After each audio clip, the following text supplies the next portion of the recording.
Hello everyone and welcome back to another book review. Today I am going to be reviewing volume 15 in Komi Can't Communicate by Tomohito Oda. I read this in the ebook format, so just so you're aware which format I read this in, and that's why I'm going to be holding this up. But this is the front of the volume and this is what it looks like. So let's dive in.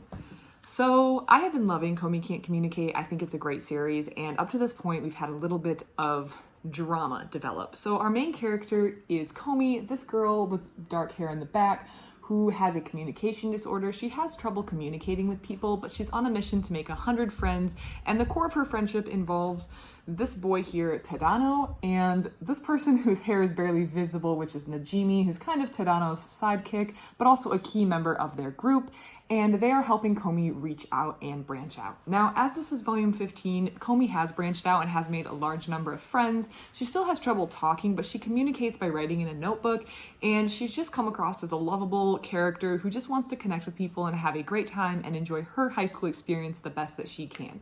So we are all in love with Komi at this point. At least I assume most people are. I love Komi at this point, but I really love the fact that we've had a little bit of drama introduced. And I like the way that this drama has unfolded. Now go watch my review of Komi volume 14 if you have not or are not familiar with what's happened in volume 14, because we have had a little bit of a situation develop. And that is another character who is introduced, whose name is Manbagi. She's right here, who's standing next to Tadano, has developed feelings for Tadano. Now, for those of you who have been reading this series or watching my reviews, Komi has also developed feelings for Tadano. So what do we have?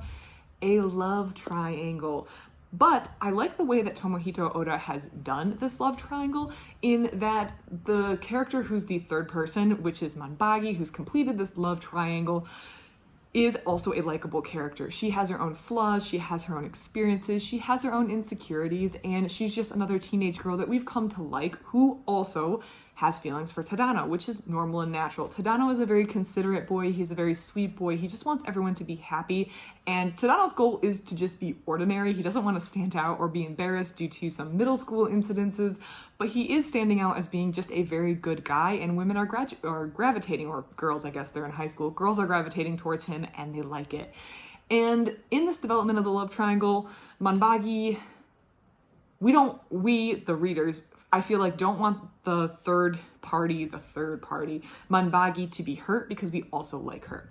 Now, all of this has been set up, and I feel like the series really kicked it up to another notch in volume 11. So 11 through 14 has just been stellar, excellent, setting things up, setting the groundwork up for where this kind of drama relationship is going to go. Apologies if you hear yelling, my downstairs neighbors are moving, so it's a little bit noisy downstairs. Volume 15 now kind of steps back from the action, which I do like. I like it when you're reading a manga series and the author recognizes that you can't just have a hard-hitting emotional volume after volume after volume after volume, or you're going to be completely burned out. Another series that I think does this particularly well is the Haikyuu series. After a particularly tense or emotionally raw couple volumes, the author tends to write a volume that's a little more lighthearted, laid back, relaxed, maybe like a training camp. That one's a sports manga, so you can insert some levity into the situation that kind of makes things a little lighter and also gives the reader time to breathe. I feel like volume 15 did that for Komi Can't Communicate, because the primary person that we learn about in this volume is Isagi, who's this girl we only see the back of her here, who also kind of has problems relating to people. She tends to push people away. She's very self-conscious, but Isagi is running for student council president and she wants other people's votes.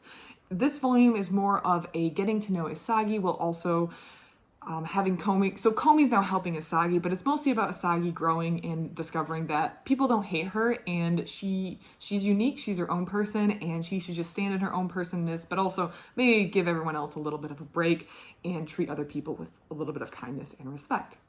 This is the breather volume that I think we needed after the emotional roller coaster that has been the last couple of volumes. I'm loving it and I'm excited to see where this goes, but this kind of allows the love triangle to just simmer a little bit without going anywhere. I feel like there's no need to just rush off to the races and see where this goes. The author's letting this simmer a little bit, letting everyone just breathe, and I'm assuming as the main character Isagi will be the student council president, or she's running to be the student council president. Whoever has that role is going to have some influence in the next couple volumes in the series, because it's going to be the president of the student council, which is is where they go to high school.